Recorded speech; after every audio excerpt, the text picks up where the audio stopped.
Welcome guys, and today I'm going to show you how you can build roads in Europa Universalis 5.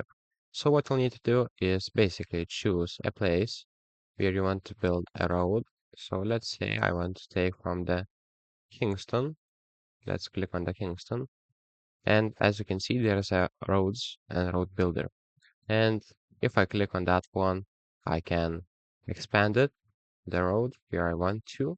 So let's say I want to expand to the launch system. So let's click on that one. And basically, I can't now build right here, but like this, I can build on the gray area. So that's pretty much it, guys. If this video was helpful, please make sure to subscribe to Guide to Everything. Comment down below for the algorithm, and see you in the next one. Peace.